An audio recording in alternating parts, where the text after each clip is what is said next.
Vamos a tomar lectura en el libro de Marcos, capítulo 1.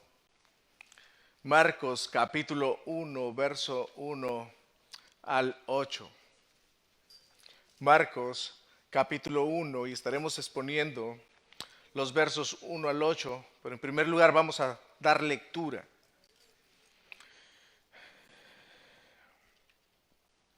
Dice la palabra del Señor: principio del Evangelio de Jesucristo, Hijo de Dios.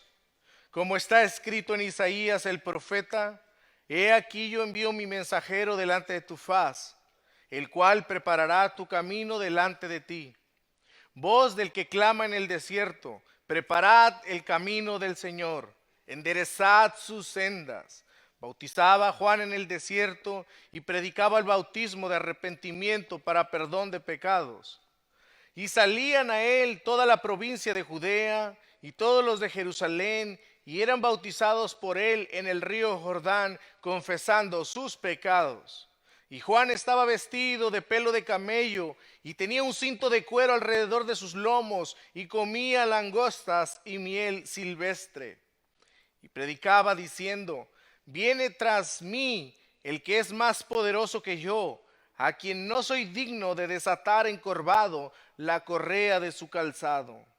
Yo a la verdad os he bautizado con agua, pero él os bautizará con Espíritu Santo. Oremos, amados. Padre eterno, rogamos tu asistencia. Rogamos, mi Dios, que nos concedas entender tu palabra, que nos permitas observar a la luz de tu Santa Escritura en lo que consiste el Evangelio.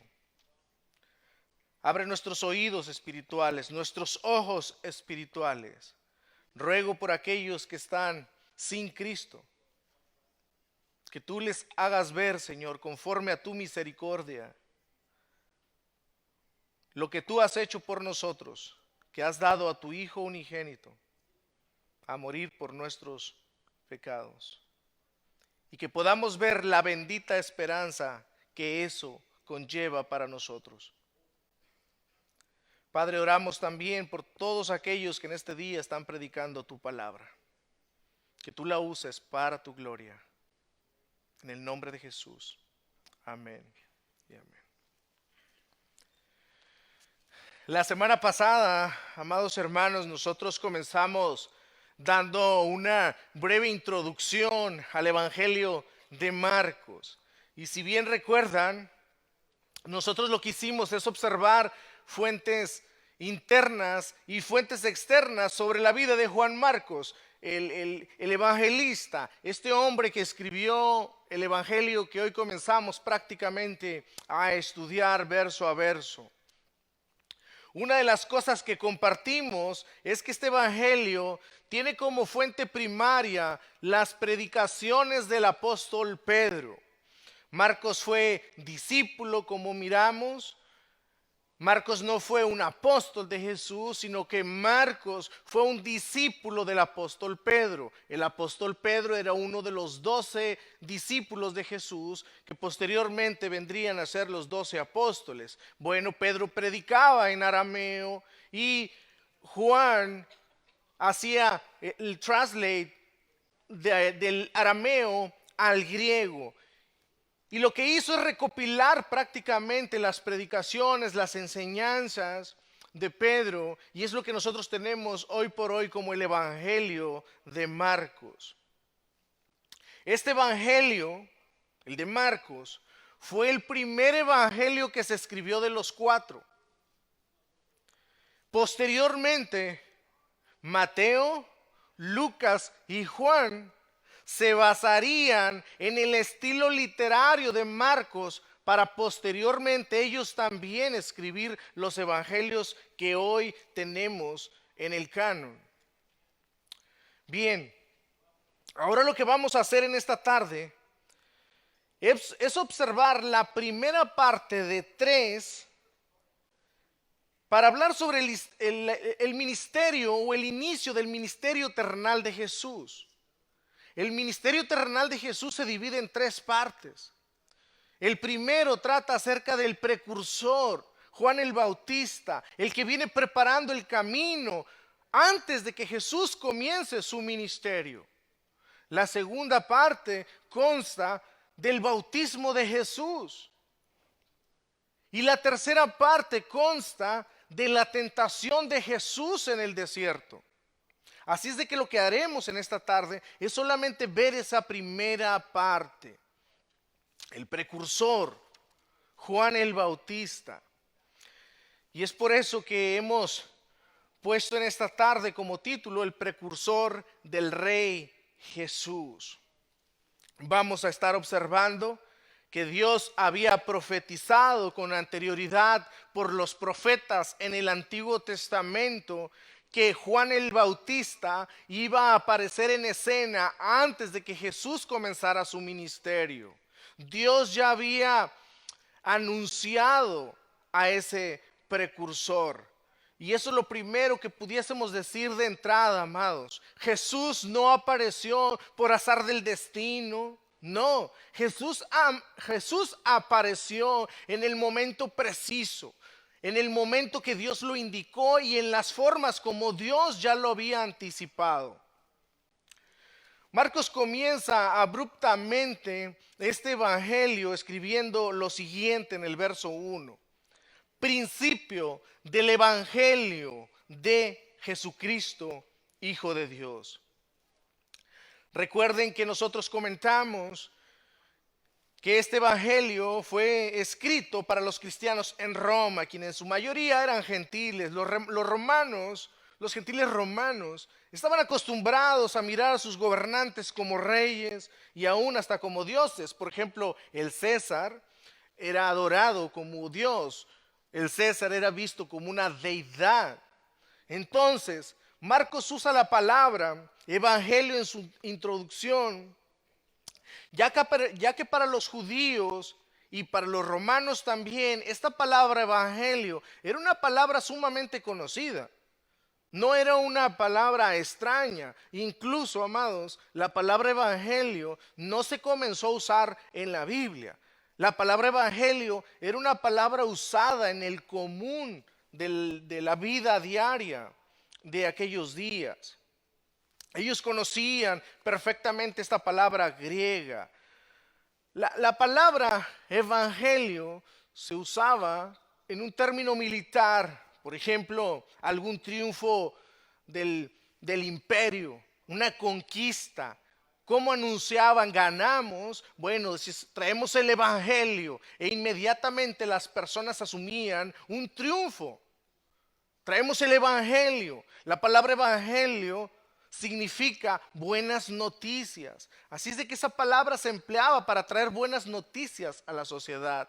Vuelvo e insisto, un triunfo militarmente hablando, un triunfo político o para anunciar, por ejemplo, también el rescate de una persona.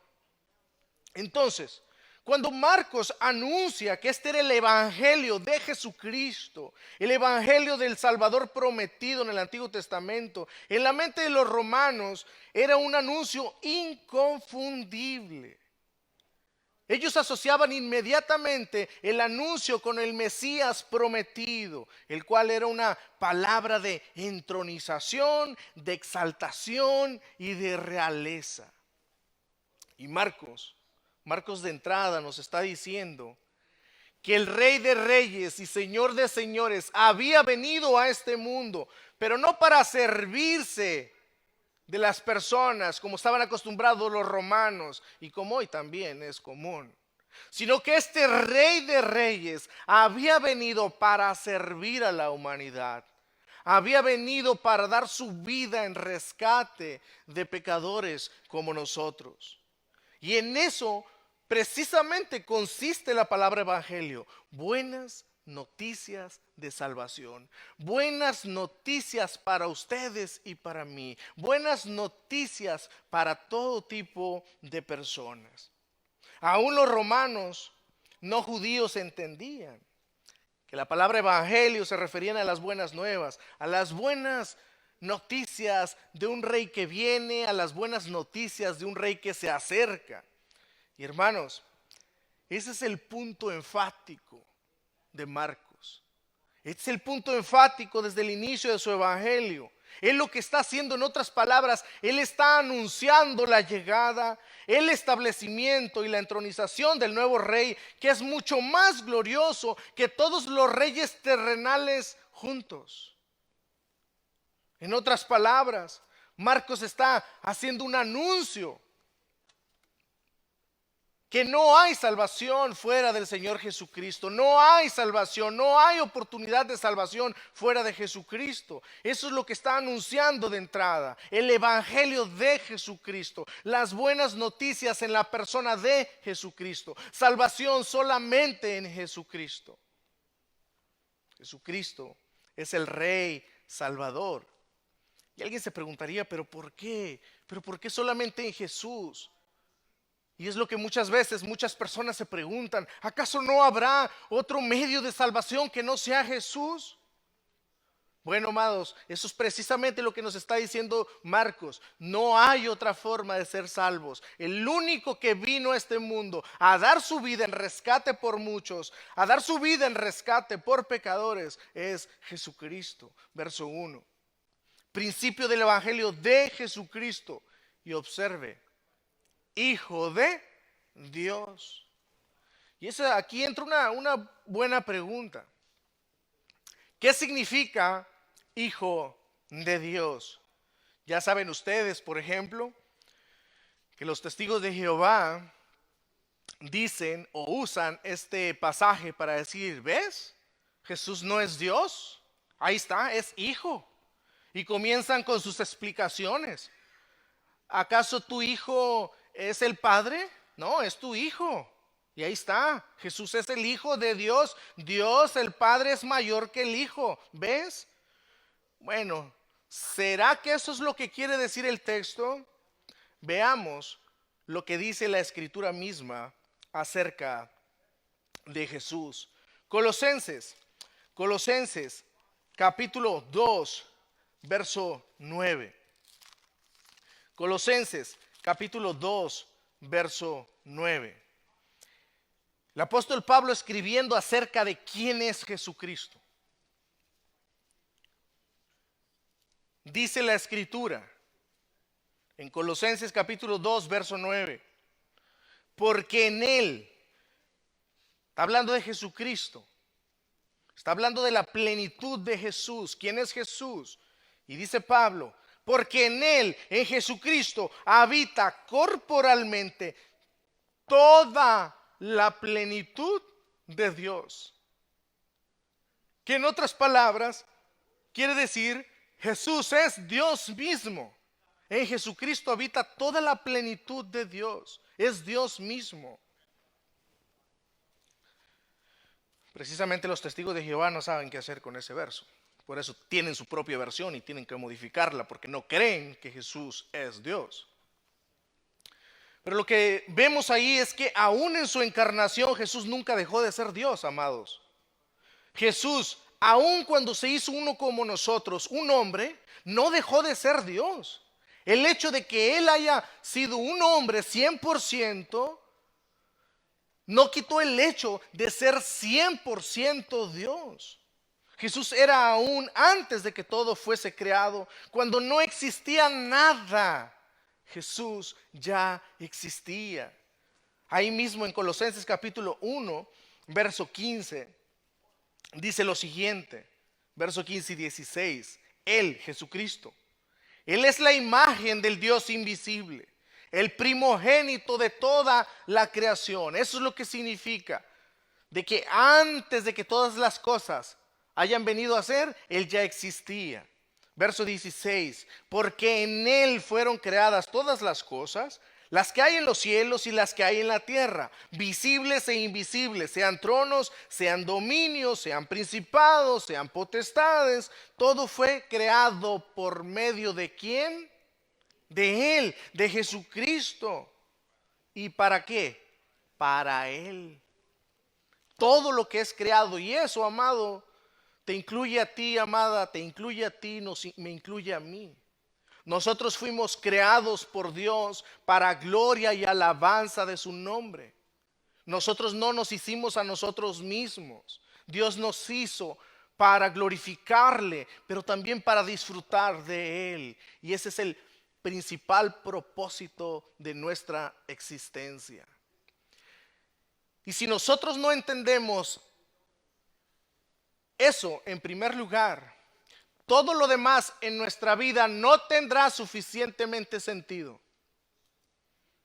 Tú y yo fuimos creados para gloria y alabanza de su nombre.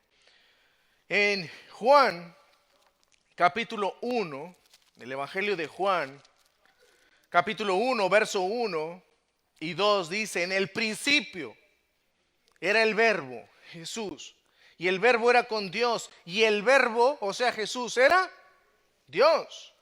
Este era en el principio con Dios. Verso 9 y 10, ahí mismo en Juan. Aquella luz verdadera que alumbra a todo hombre venía a este mundo. En el mundo estaba y el mundo por él fue hecho, pero el mundo no le conoció. Entonces, amados, creo que está suficientemente claro. Jesús es Dios mismo, es coeterno con el Padre, tiene la misma esencia. Jesús es igual al Padre. Jesús no es menor al Padre, Jesús es igual al Padre. Por lo tanto, podemos concluir que el propósito de Marcos es que Jesucristo es Rey, y ese Rey es Dios. Y Dios vino a salvarnos. Y así comienza Marcos. El anuncio de las buenas noticias. Es así como ahora Marcos nos dice de que antes de que aparezca Jesús públicamente, tenía que venir alguien en escena. Alguien que tenía que venir delante de Jesús, el cual era Juan el Bautista. Él sería el precursor. Precursor es alguien que viene delante de alguien. Habría un precursor, el cual iba a preparar el camino. Esa era la función del precursor, Juan el Bautista. Venir a preparar el camino. Y es así como vamos a llegar a nuestro primer punto. Vamos a ver solamente 3 puntos de una manera práctica, amados. Esos 3 puntos son: número 1, Juan el Bautista fue profetizado como precursor. Que veamos que Jesús no apareció en la escena así por nomás, o por azar, o por el destino, no. Juan Bautista fue profetizado como precursor, y eso tiene que ver con Jesús. En segundo lugar, veremos la aparición de Juan en el desierto, y en tercer lugar, Juan el Bautista exalta a Cristo. Así que, en primer lugar, veamos, Juan Bautista fue profetizado como precursor. Dice Marcos en el verso 2 y 3. Como está escrito en Isaías, el profeta: he aquí yo envío mi mensajero delante de tu faz, el cual preparará tu camino delante de ti. Verso 3. Voz del que clama en el desierto: preparad el camino del Señor. ¿Qué es un precursor? Es alguien simplemente que viene delante. Un precursor, alguien que viene delante de alguien. En la antigüedad, en estos tiempos, se acostumbraba que cuando un rey, una persona importante, alguien prominente, un emperador, iba a visitar una ciudad, se enviaba un contingente previamente, por adelantado, para que estos fueran allanando camino, limpiando camino. Era muy común que los caminos, por el tiempo, se llenaban de basura, árboles caían, había baches. Bueno, las personas tenían que quitar los arbustos, tenían que tapar los hoyos, hacer brecha, preparar el camino para que cuando se llegara el determinado tiempo de esa persona prominente, pues pasase con tranquilidad y sin ningún retardo. Este contingente entonces Era algo típico de la época. Bueno, pues es así que Juan el Bautista fue elegido soberanamente por Dios para ser el precursor de Cristo, el cual vendría a preparar el camino de Jesús antes de que apareciese públicamente. Juan el Bautista fue enviado por delante de Jesús. Marcos nos dice que Juan el Bautista fue profetizado en primer lugar por el profeta Malaquías, que está ahí en el capítulo 3, verso 1. Si ustedes me acompañan rápidamente, en Malaquías capítulo 3, verso 1, ahí está la profecía. Malaquías es el último libro del Antiguo Testamento. Y en el verso 3 dice lo siguiente, la profecía. He aquí yo envío mi mensajero, el cual preparará el camino delante de mí. Ahí está, amados. He aquí, dice el Señor, yo envío mi mensajero. Juan es el mensajero de Dios. Y en segundo lugar fue profetizado por Isaías en el Antiguo Testamento 700 años antes de Cristo. Y eso lo podemos nosotros encontrar ahí en Isaías capítulo 40. Isaías capítulo 40, verso 3. Voz del que clama en el desierto, preparad camino a Jehová, enderezad calzada en la soledad. ¿A quién? A nuestro Dios. Vemos claramente aquí, amada iglesia, que tanto Isaías como Malaquías profetizaron acerca del precursor Juan el Bautista. Isaías nada más 400 años antes de su aparición. Ellos profetizaron, vendrá uno delante de Jesucristo, uno que proclama un mensaje. Ahí está Juan el Bautista, preparando el camino del Señor. Volviendo ahí a Marcos capítulo 1, verso 3, eso es lo que vemos. Voz del que clama en el desierto, preparad el camino del Señor. Entonces ahí vemos hasta aquí que Juan el Bautista fue profetizado cientos de años antes, tanto por Malaquías como por Isaías. En segundo lugar, o en segundo punto, vamos a ver la aparición de Juan en el desierto. Y eso lo encontramos en los versos 4, 5 y 6. Bautizaba Juan en el desierto y predicaba el bautismo de arrepentimiento para perdón de pecados. Verso 5. Y salían a él de toda la provincia de Judea y todos los de Jerusalén, y eran bautizados por él en el río Jordán, confesando sus pecados. Verso 6. Y Juan estaba vestido de pelo de camello y tenía un cinto de cuero alrededor de sus lomos, y comía langostas y miel silvestre. Juan Bautista, muchos dicen que Juan Bautista pues significa eso, precisamente se le conoce como Juan Bautista porque bautizaba en el río Jordán. El mensaje del pueblo, o el mensaje, al pueblo por parte de Juan el Bautista era preciso. Nosotros acabamos de ver en los versos leídos. El mensaje era preciso. Enderezad sus sendas. Ese era el mensaje. Y eso era lo que oían las personas. Juan el Bautista parado ahí y les gritaba a las personas: enderezad sus sendas. Que en otras palabras es enderezad sus caminos. Eso indica que los caminos estaban torcidos, ¿cierto? Eso indica que los caminos de las personas eran contrarios a la voluntad de Dios. Muy seguramente, y como vamos a ver más adelante, es verdad.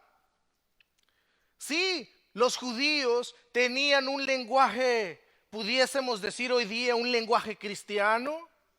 Dios te bendiga, blessings, bendiciones.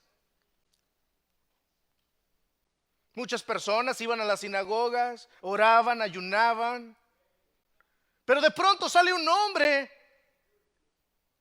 y está predicando en el río, a orillas del río Jordán, y les dice: enderezad sus sendas. Hey, pues, yo soy cristiano, imagínense, yo soy judío. O sea, ¿yo qué? Yo estoy bien. Pero aquí vemos a este hombre predicando: enderezad sus sendas. Y eso es precisamente el indicativo del mensaje de Juan el Bautista. Él está preparando la llegada o la aparición de Jesucristo en escena. ¿Cuál era la predicación de Juan el Bautista, hermanos? ¿Cuál era la predicación de Juan el Bautista? Aquí dice que predicaba el bautismo de arrepentimiento para perdón de pecados, ¿cierto? Eso es lo que predicaba. Bautismo de arrepentimiento para perdón de pecados. Que es muy similar a lo que nosotros vemos, una consistencia en toda la escritura en el Nuevo Testamento. Por ejemplo, el mensaje central de Juan, el apóstol Juan, era: arrepiéntanse de sus pecados y vuélvanse a Dios. El mensaje de nuestro Señor Jesucristo a los pecadores: arrepiéntanse de sus pecados y vuélvanse a Dios, porque el reino de Dios está cerca. Mateo 38 y Marcos 1:15, como vamos a ver. El mensaje del apóstol Pedro a los pecadores: cada uno de ustedes debe arrepentirse de sus pecados y volverse con todo su corazón a Dios. Hechos 2:38. El mensaje de los predicadores modernos: Dios tiene un plan maravilloso para tu vida. Dios quiere hacerte rico y próspero. Ven a Cristo y tus problemas serán solucionados. Amados, el mensaje central del cristianismo es un mensaje que va dirigido a las personas basado en el arrepentimiento para perdón de pecados. En eso se basa la centralidad del evangelio, consiste en el arrepentimiento para perdón de pecados. Hoy día el mensaje del arrepentimiento de pecados brilla por su ausencia. Incluso hemos visto con una desfachatez a muchos predicadores en televisión y les han preguntado: oye, pero yo he escuchado a otros predicadores, incluso los he tenido sentados delante de mí, y dicen que la Biblia dice que es necesario que se arrepientan de sus pecados para recibir el perdón de ellos y tener la vida eterna. ¿Qué piensas tú? Bueno, yo no diría eso. Y comienzan a cambiar o suavizar las palabras porque dicen: no, bueno, yo no soy Dios. Pues claro que no son Dios. Se supone que son predicadores del evangelio, y como predicadores del evangelio tienen que predicar el mensaje que no es suyo, es un mensaje que se les encomendó para dar a las personas.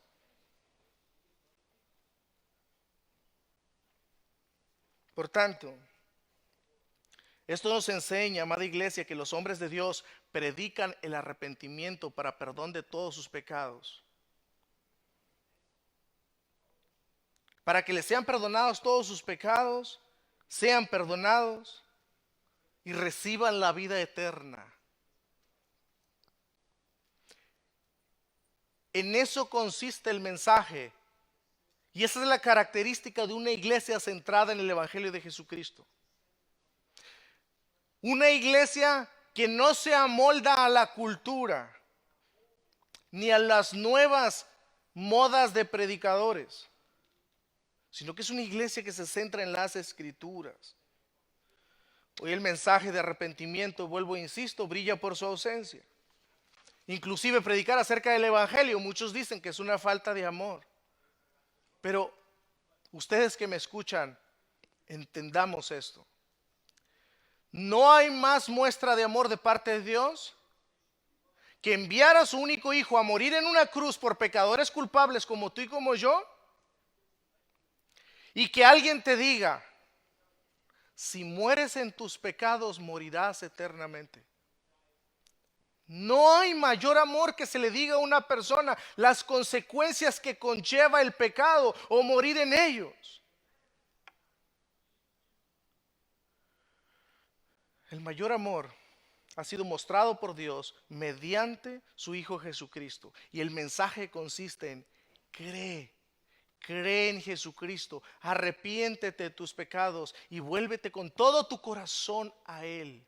Y Él perdonará todos tus pecados y te dará la vida eterna.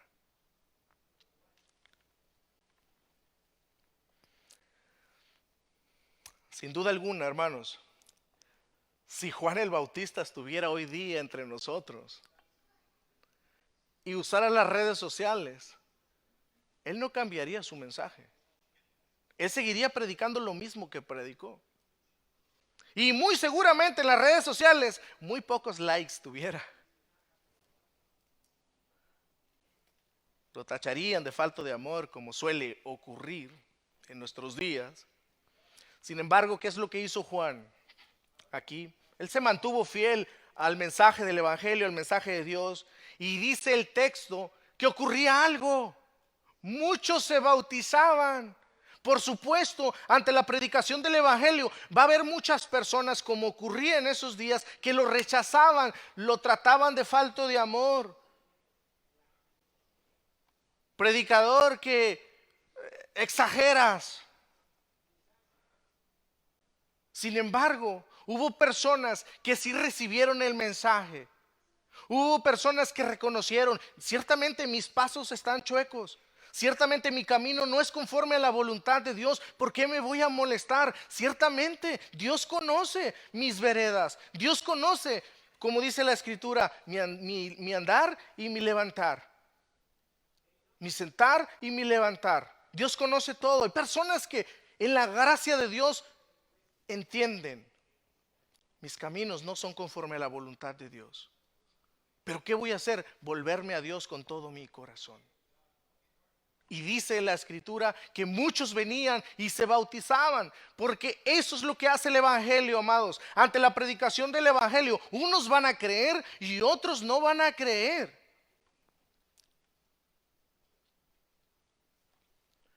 Eso ocurre hasta el día de hoy.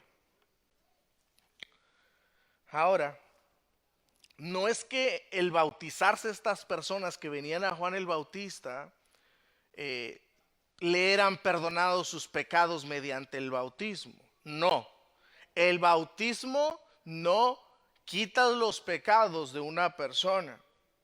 El mandamiento de la palabra de Dios y el mandamiento, la instrucción de Juan el Bautista era, número 1, arrepiéntanse de sus pecados y entonces sí vengan al bautismo.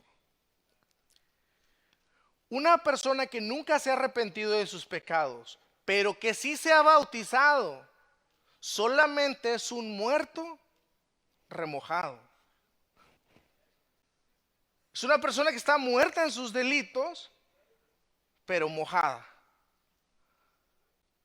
Porque nunca se ha arrepentido de sus pecados. El bautismo no ofrece perdón. El bautismo es una señal visible de que alguien se ha arrepentido de sus pecados. Es una profesión de fe pública donde dice, yo he muerto a mí mismo. Ahora he puesto mi fe y confianza solamente en Jesús. Me he vuelto un discípulo de Jesucristo. De aquí en adelante viviré por Él y para Él. Y entonces sí, me bautizo. Eso es lo que significa el bautismo. Entonces es en ese orden, amados. Arrepentimiento y entonces sí, el bautismo. Por eso en muchas ocasiones agradecemos mucho cuando en nuestra iglesia alguien ha dicho, ¿sabe qué? Yo me bauticé, pero yo no me bauticé en la forma como dicen las Escrituras. Me quiero volver a bautizar. No hay nada que impida. Porque si no se hizo conforme al mandamiento, conforme están las Escrituras, una persona debe bautizarse. Hay bautismos no válidos. Hay bautismos válidos conforme a la Escritura. En una ocasión acompañé a un pastor y me dice, ¿me acompañas? Vamos a ir a visitar una familia. Creo que se quieren bautizar, les ha estado dando seguimiento. Dice, ok, vamos. Y esta familia tenía como, no recuerdo si 7, 8 chamaquitos así en hilerita, casi como yo. Pero no tanto, todavía no llego ahí. Pero tenían como siete hijos en hilerita. Y llega el pastor y les dice, bueno, estamos aquí, ya saben, estamos aquí para visitarlos y ver quién se va a bautizar. ¿Cuántos se van a bautizar? Oh, unos ya estaban bautizados, pero la gran mayoría bautizarse. Así de buenas a primeras. Siguientes domingos ya estaban bautizándose. ¿Cuál seguimiento? No era cierto, no había ningún seguimiento. Pero lo que se acostumbraba en aquella iglesia era, ya bautizamos tantas personas. Este mes bautizamos tantas personas. Este año bautizamos tantas personas. Números. Amados, eso es peligrosísimo. Le están haciendo creer a las personas que el mero hecho de bautizarse son perdonados de sus pecados. Vuelvo, insisto, el bautismo no perdona pecados. El bautismo es una señal visible de una persona que se ha visto como el pecador que es y ha puesto su fe y confianza en el único que puede perdonar sus pecados, el cual es Jesucristo. Es lamentable la costumbre que se tiene en muchas iglesias el día de hoy. No es nuestra costumbre, no es nuestra costumbre. Así que aquí vemos a Juan el Bautista guiándolos a enderezar sus caminos torcidos. Dios sabía, por supuesto, que sus caminos eran torcidos, eran malos. Mas, ¿qué es lo que hizo Dios? ¿Qué es lo que hizo Dios? Dios en su misericordia les envió un predicador suyo. Dios les envió un predicador suyo, el cual les predicaba el mensaje de Dios, no su propio mensaje. Y en eso consiste la verdadera predicación. La verdadera predicación se concentra en la palabra de Dios. Y esa es una de las mayores muestras de misericordia de Dios al pueblo. Una de las formas de expresarme, porque lo veo en las Escrituras, es decir, que cuando Dios quiere traer juicio sobre ciertas personas, Dios les envía un falso maestro para que las personas vayan detrás de ese falso maestro y lo adoren como su becerro de oro. Pero eso sí, les predica, les dice lo que quieren oír. Y Dios, para traer juicio, pone a esas personas que vayan detrás de ellos. No quieren la palabra, ok, quieren su becerro de oro, quieren un falso maestro, eso sí los divierte, a eso sí les apetece escuchar, ahí les va. Pero Dios en su misericordia llama a hombres, los capacita, los envía a predicar su mensaje. Y eso es lo que Dios hizo con Juan el Bautista. Les envió un predicador. El mensaje de Juan el Bautista era diferente, amados. Era un mensaje diferente al cual el pueblo de Israel estaba acostumbrado a escuchar. El mensaje cotidiano era contrario a las Escrituras. Puras leyes de hombres. Nada tenían que ver con el evangelio. Nada tenían que ver con la voluntad de Dios. El mensaje, por tanto, de Juan atrapó a las personas que estaban sueñolientas espiritualmente y trajo un poderoso movimiento de multitudes en toda Palestina. La nación estaba parecida a la de nuestros días. No hay mucha diferencia. Esta nación estaba cansada, las personas estaban cansadas de vivir en medio de grupos religiosos sin nada de vida, carentes de poder, carentes de amor de uno al otro, carentes de piedad sincera, carentes de piedad devocional hacia Dios. Y es lo mismo que pasa en nuestros días. Sí, muchas iglesias, pero no pueden ver el amor de Jesús en las personas. No es una excusa para nosotros generalizar que todas las iglesias sean así, pero el distintivo tristemente es ese, que no hay mucha diferencia con los días de Juan el Bautista. Cero piedad, cero amor, cero devoción a Dios, caminos torcidos, sí religiosidad, pero cero relación con Dios, cero arrepentimiento. Y es ahí precisamente, en ese escenario, cuando aparece Juan el Bautista, del cual Jesús dijo lo siguiente en el Evangelio de Juan capítulo 5, verso 35. Él era, son palabras de Jesús, él refiriéndose a Juan el Bautista, Jesús dice, él era antorcha que ardía y alumbraba. Él era una antorcha que ardía y alumbraba, y vosotros quisiste regocijarnos por un tiempo en su luz. Ustedes fueron personas, les dice Jesús, que se acercaron, que a lo mejor no era el mensaje que era más hermoso para ustedes carnalmente, pero espiritualmente ustedes podían discernir, ese es el mensaje que yo necesito para mi vida. Y es por eso que se acercaron a esa antorcha que ardía. Eso es lo que Jesús le está diciendo al respecto de Juan el Bautista.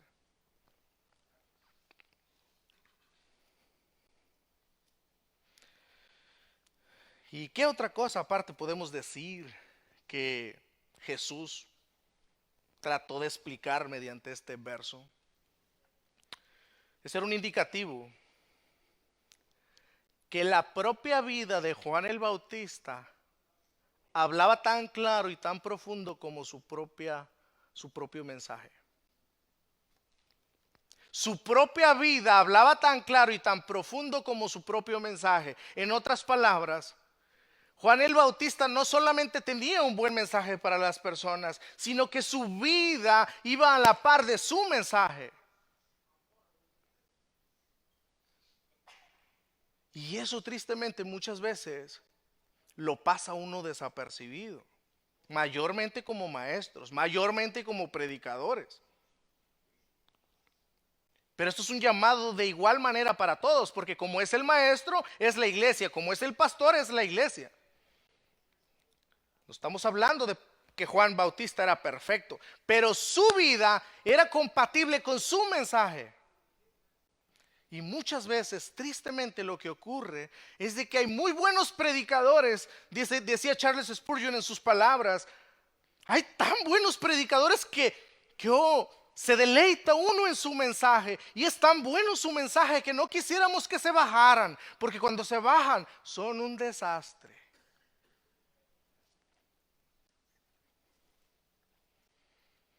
Me da miedo eso, hermanos. Pero tristemente hay muchos que no.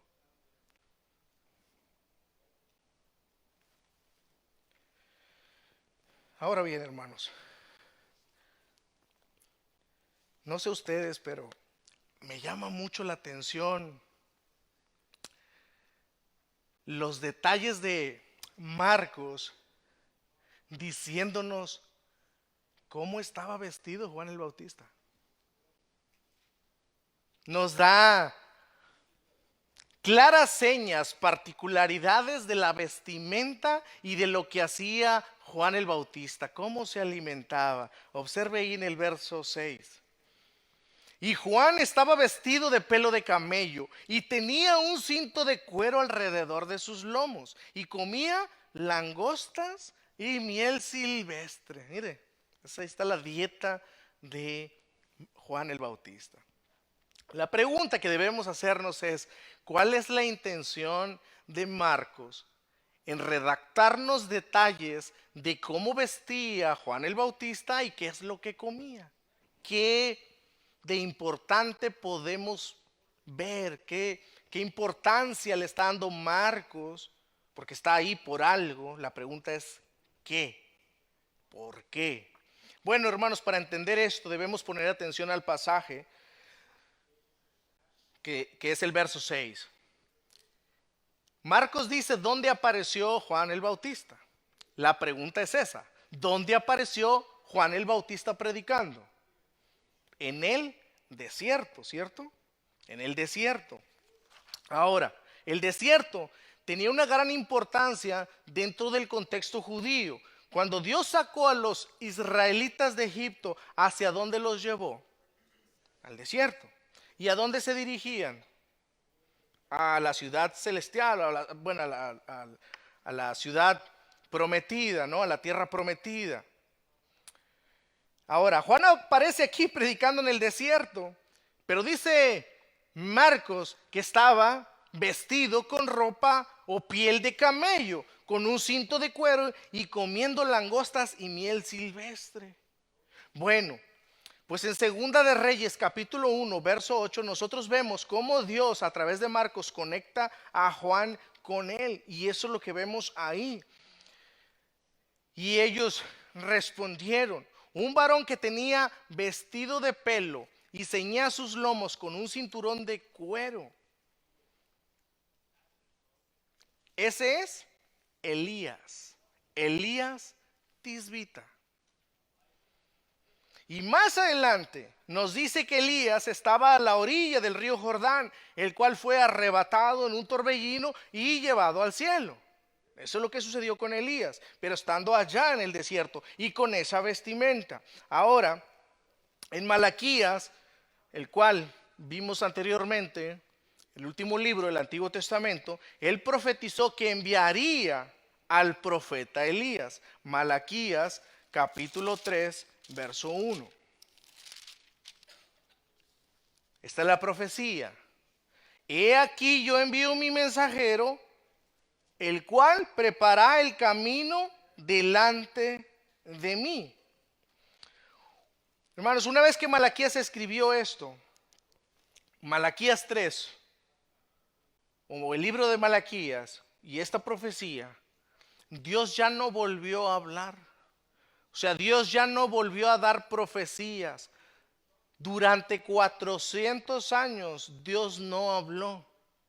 Dios no levantó profetas. No hubo palabra de Dios al pueblo nueva.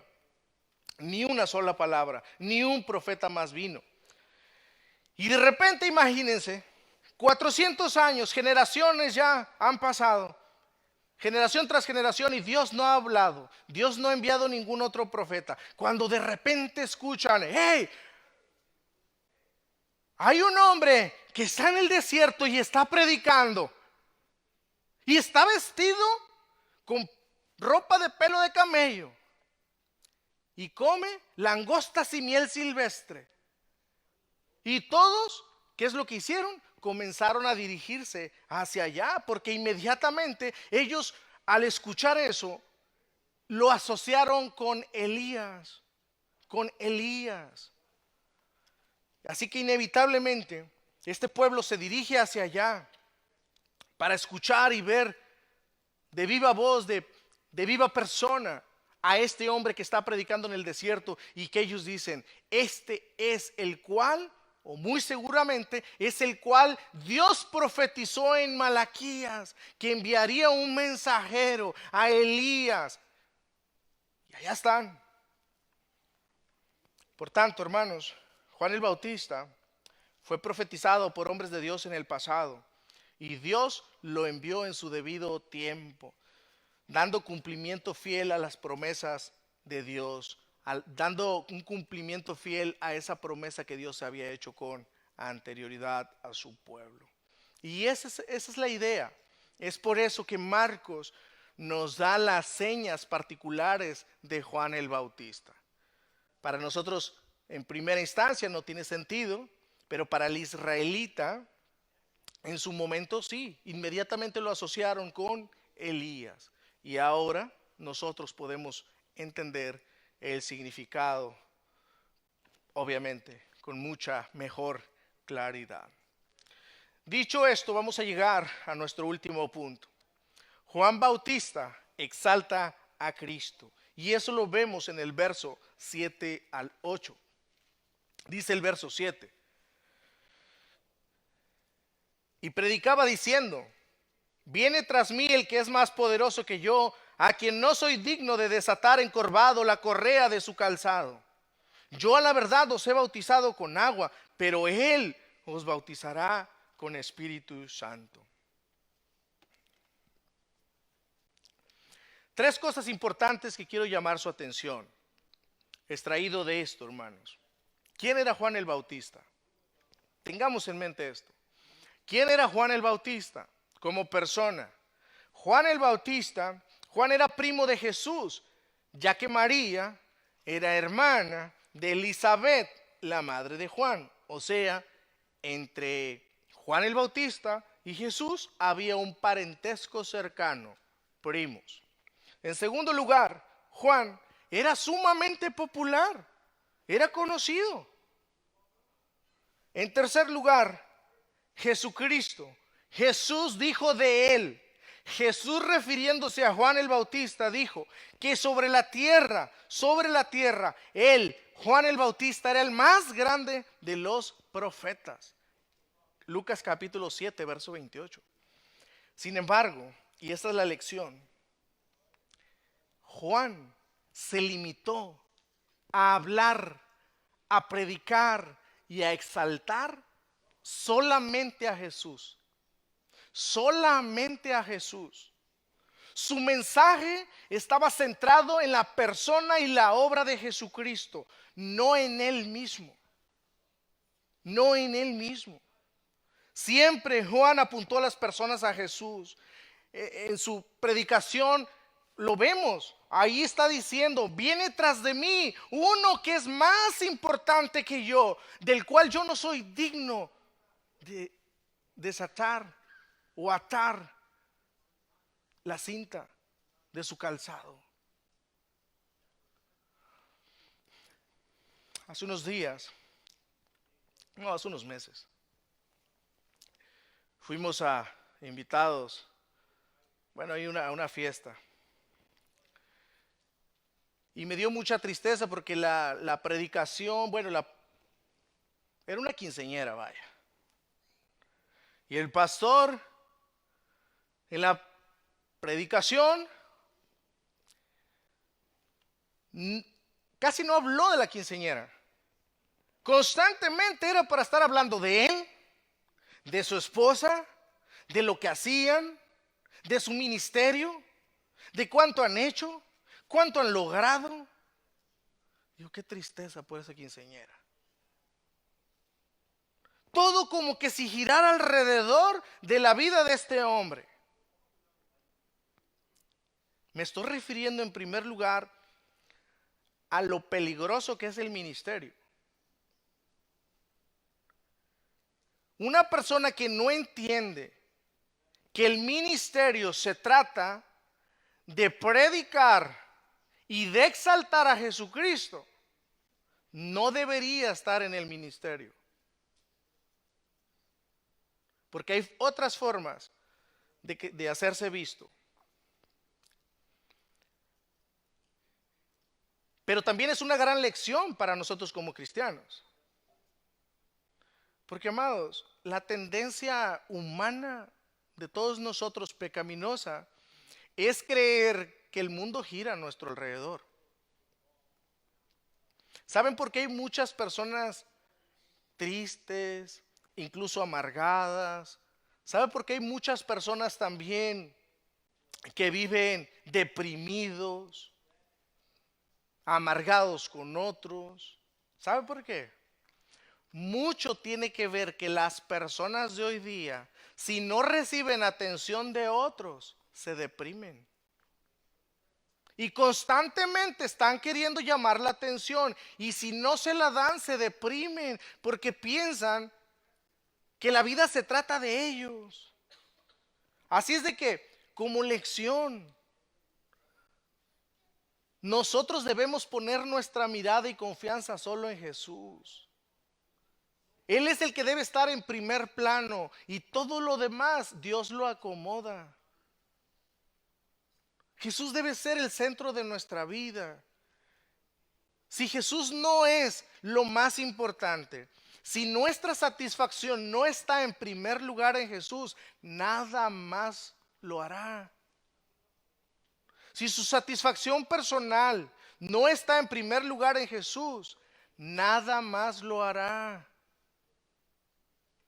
Por lo tanto, una persona que está centrada en Jesús no se amargará tan fácilmente, no se deprimirá tan fácilmente porque le pongan atención, no le pongan atención, lo saluden o no le saluden, le llamen o no le llamen, lo tomen en cuenta o no lo tomen en cuenta, lo inviten o no lo inviten. Eso es secundario. Mi vida está centrada en Cristo. Cristo es suficiente para mi vida. Y eso considero debería ser una gran lección para nosotros. Pero aquí vemos a Juan, pudiendo él con este background, este respaldo de parentesco, imagínense, vengan, quieren escucharme, miren, no soy cualquier predicador, quieren que sea su pastor, no van a tener cualquier pastor, soy ni más ni menos que primo hermano de Jesús, profetizado con anterioridad. ¿Cómo la ven? Y no por un profeta, sino por dos. ¿Cómo la ven desde ahí? Mira, estaba yo en el vientre de mi madre y una vez llegó María y nomás escuchó la voz y hasta salté en el estómago de mi madre porque estaba lleno del Espíritu Santo desde el vientre de mi madre. Estoy en fuego. Parece risorio, hermanos, y lo entiendo. Pero es lo típico de hoy día en los predicadores. La gente corre detrás de los predicadores porque no es cualquiera. Mira los seguidores que tiene. Mira, ¿cuántos tienes tú? Entre predicadores, tristemente, y aún hasta reformados, amados, aún hasta de sana doctrina, es un pleito, es una tristeza. Y aquellos que yo recuerdo en aquellos años cuando decían que eso estaba mal, ahora esos mismos le están dando cabidas a su iglesia porque se están dando cuenta que si yo invito a Julano de tal que tiene millones de seguidores y viene a mi iglesia será puesta de frente a una gran audiencia. No es lo mismo invitar a Juan Pérez que al otro Juan Pérez que tiene millones de seguidores. ¿Qué quiero decir con esto? Ninguno de nosotros somos exentos de caer en eso.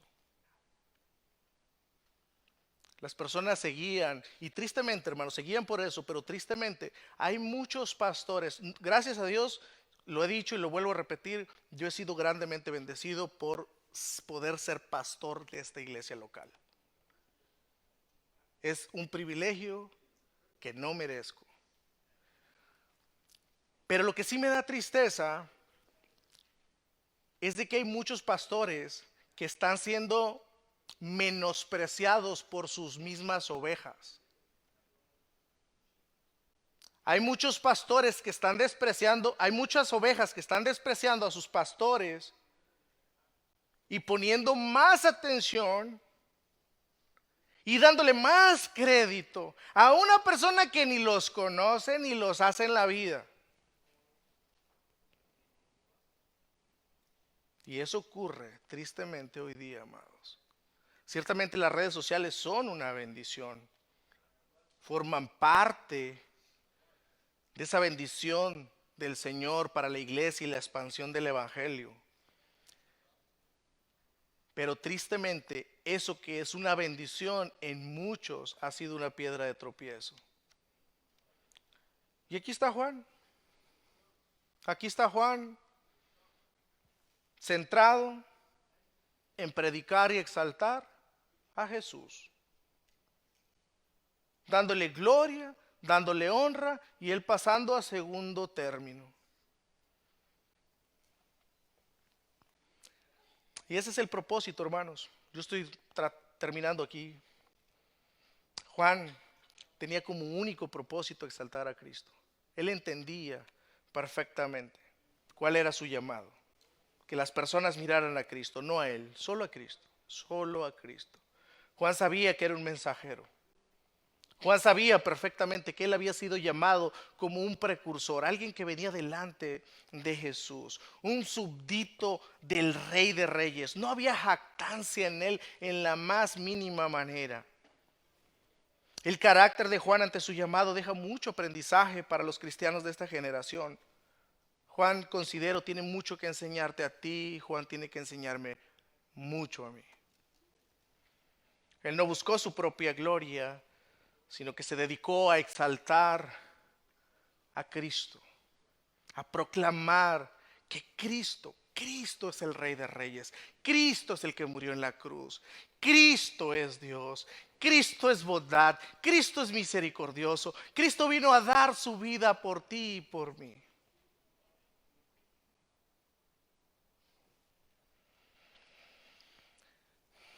Verso 8.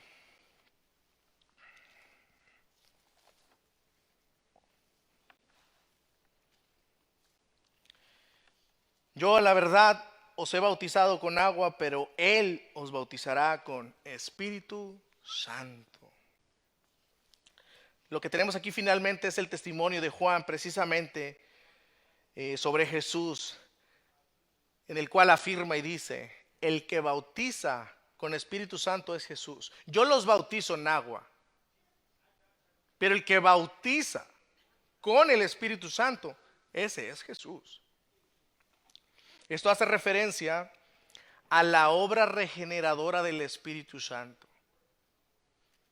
Jesús bautiza con Espíritu Santo. Es el Espíritu Santo, recuerden, quien convence a las personas de pecado, de justicia y de juicio. Es Jesús mediante el Evangelio. El Evangelio es el mensaje, pero el Espíritu Santo toma ese mensaje escuchado y lo aplica directamente al corazón de las personas. Y es lo que hace el Espíritu Santo: regenera el corazón de una persona que escucha el Evangelio. Es el Espíritu Santo que cambia un corazón de piedra en uno de carne, un corazón duro en un corazón dócil hacia Dios y hacia los demás. Es el Espíritu Santo que cambia un corazón que está amurallado por el pecado. Derriba esa fortaleza y penetra eficazmente en la persona para hacerlo una nueva criatura. Perdonar sus pecados y darle vida eterna. Esta es una obra solamente del Espíritu Santo. Esta es una obra que nosotros como seres humanos no tenemos potestad. Nosotros no podemos cambiar los corazones de las personas.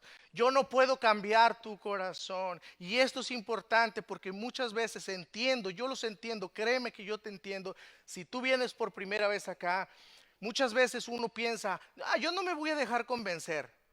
Hey, créeme, yo no vengo a convencer aquí a nadie. Es la palabra de Dios, es el Espíritu Santo solamente quien puede hacer eso. Una persona que no es convencida de sus pecados, de su necesidad de Cristo, continuará en sus pecados y será condenado eternamente.